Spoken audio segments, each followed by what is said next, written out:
Sarah Martinez wiped away a tear as she stared at the crumpled bills in her palm. $17.43. It was all she had left after paying rent, utilities, and groceries for the month. The hospital charity gala invitation sat mockingly on her kitchen counter, its elegant gold lettering announcing an evening she desperately wanted to attend but knew she never could. As a pediatric nurse at Children's Memorial Hospital, she'd poured her heart into caring for the sickest children, often working double shifts and skipping meals to make ends meet. The gala was meant to honor healthcare workers like her, but the cruel irony wasn't lost as she couldn't afford a dress worthy of the very event celebrating her sacrifices.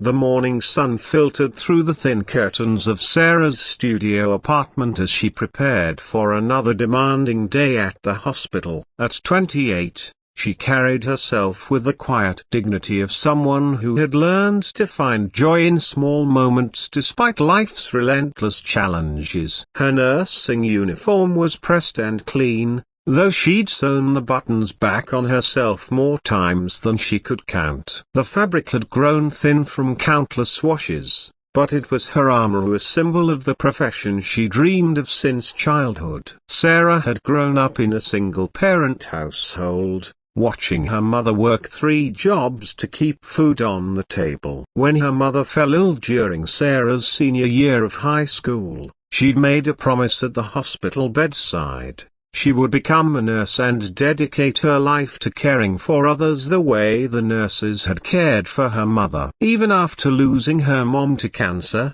Sarah held on to that promise like a lifeline. Nursing school had been a struggle of epic proportions. She'd worked nights at a diner, weekends at a grocery store, and still graduated with crushing student debt. But every time she saw a child's fever break or watched a family reunion in a hospital room, she knew she'd chosen the right path. The financial strain was worth it, or so she told herself during the darkest moments when her bank account hit zero. The Children's Memorial Hospital buzzer system announced Sarah's arrival on the 7th floor, where she'd been assigned to the pediatric oncology ward. It was both the most heartbreaking and most rewarding place in the hospital. Here, bald-headed children with eyes too wise for their years fought battles that would challenge grown adults. Here, families learned the true meaning of hope, despair, and everything in between. Room 712 housed 8-year-old Emma Chen, a spirited little girl battling acute lymphoblastic leukemia. Despite her condition, Emma's infectious laughter could be heard echoing down the hallways. She had been Sarah's patient for 6 months now, and they'd formed an unbreakable bond. Emma's father, David, was a constant presence at his daughter's bedside. A successful architect who had put his career on hold, he transformed from a man in tailored suits to someone who lived in hospital waiting rooms, measuring time by chemotherapy cycles and blood counts. "Miss Sarah." Emma's voice rang out as Sarah entered the room. The little girl was propped up in bed, her stuffed elephant tucked under one arm. "Daddy brought me new coloring books." David Chen stood up from the uncomfortable hospital chair where he'd been sleeping for the past 3 nights. His usually perfect appearance was disheveled, wrinkled clothes, stubble covering his jaw, and exhaustion etched deep in his eyes. Yet when he looked at Sarah, there was something different in his expression, a respect and admiration that went beyond the typical gratitude patients' families showed to medical staff.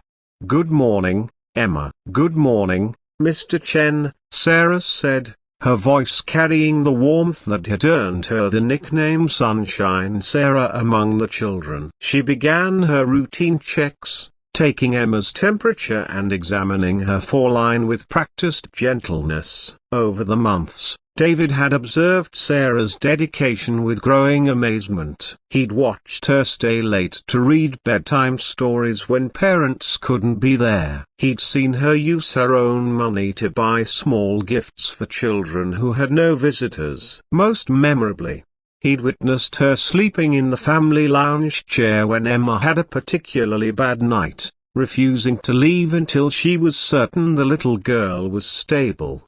"The gala invitation came yesterday," Emma announced proudly, pointing to a cream-colored envelope on her bedside table. "Daddy's being honored for all his donations to the hospital." Sarah's stomach dropped. She'd forgotten that David Chen was one of the hospital's major benefactors. The platinum sponsor list had been posted in the break room, and his name was at the top.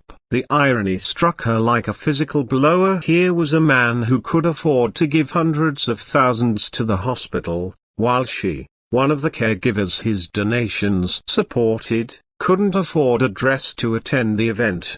"That's wonderful, Mr. Chen. The hospital is lucky to have your support," Sarah managed, forcing a smile while adjusting Emma's blankets. David studied Sarah's face, noting something he'd never seen before, a flicker of sadness that she quickly masked with professional composure. He'd learned to read the subtle changes in people's expressions during his months in the hospital, and something in Sarah's reaction troubled him.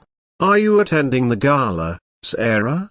he asked casually. The question hung in the air like a challenge. Sarah felt her cheeks burn with embarrassment. How could she explain that despite working 70-hour weeks and sacrificing everything for her patients, she couldn't afford a dress suitable for such an elegant event? How could she admit that while she saved lives daily, she couldn't save enough money for a single evening of celebration? "I'm not sure if my schedule will allow it," she lied, busying herself with Emma's chart to avoid meeting his eyes. Emma, with the intuitive wisdom that sick children often develop, sensed the undercurrent of tension. "Miss Sarah, you have to come. It's going to be like a fairy tale, with dancing and pretty dresses and everything."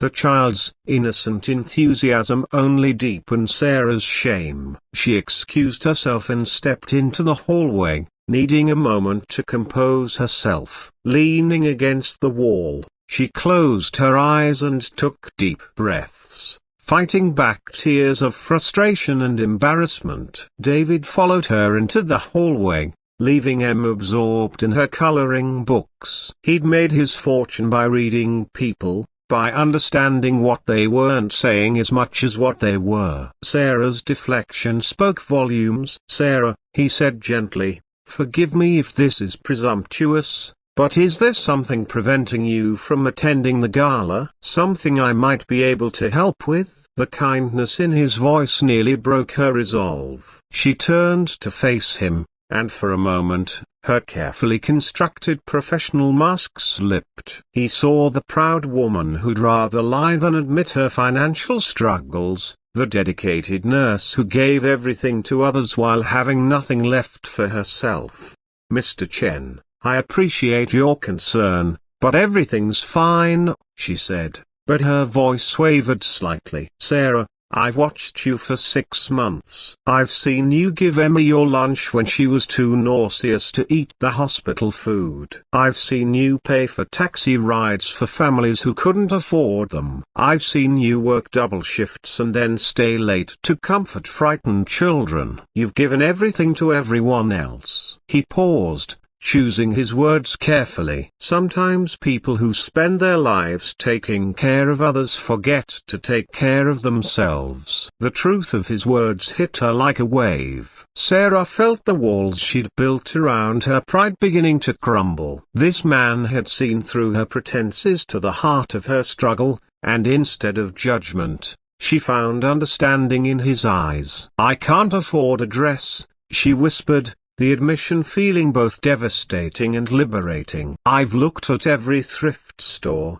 every clearance rack, and I can't make it work with my budget." I know how that sounds, complaining about a dress when there are children fighting for their lives, but you deserve to be celebrated too, David finished gently. "Sarah, you've given Emma, given all of you Sam more than just medical care. You've given us hope, comfort, and love. You deserve to be honored at that gala more than anyone. Tears she'd been holding back for months finally spilled over. The exhaustion of always being strong, always being the caregiver, always putting others first, suddenly felt overwhelming. Here was someone seeing Hera, really seeing Hera, perhaps for the first time in years. "I have an idea," David said, his voice taking on the decisive tone that had served him well in business. "But I need to ask you something first, and I want you to know I'm completely serious." Sarah wiped her eyes,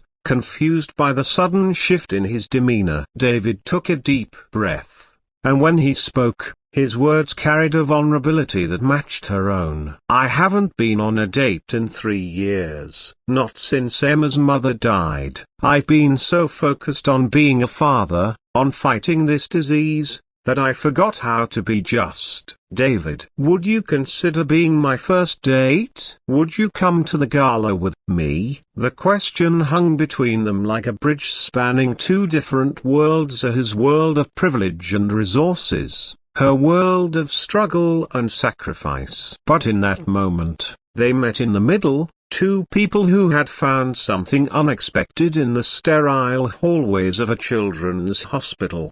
"But my dress," Sarah started. "Leave that to me," David said with the first genuine smile she'd seen from him in months. "Please, Sarah, let someone take care of you for once." The gala evening arrived with all the magic Emma had promised. Sarah stood in front of her bathroom mirror, barely recognizing herself. The dress David had arranged, a deep blue gown that brought out her iso fit perfectly. A stylist had come to her apartment, insisting it was David's way of saying thank you for everything she'd done for Emma. But Sarah suspected it meant something more. David picked her up in a car that probably cost more than her annual salary, but when he saw her, his expression was that of a man seeing something precious, not expensive. He wore a classic black tuxedo, but it was the warmth in his eyes that took her breath away. "You look beautiful," he said simply, and she believed him. The gala was held in the city's most prestigious hotel, with crystal chandeliers and tables decorated with white roses. Sarah felt like she was walking through a dream as they entered the ballroom. She'd never experienced anything so elegant, so removed from her daily reality of hospital corridors and fluorescent lights. But the real magic happened when David was called to the stage to accept the humanitarian award. Instead of the typical acceptance speech, he did something unexpected. "This award belongs to someone else," he began, his voice carrying clearly through the sound system. "6 months ago, my daughter Emma was diagnosed with leukemia. In our darkest moments, when hope seemed impossible, we found light in the most unexpected place here, in the dedication of an extraordinary nurse named Sarah Martinez."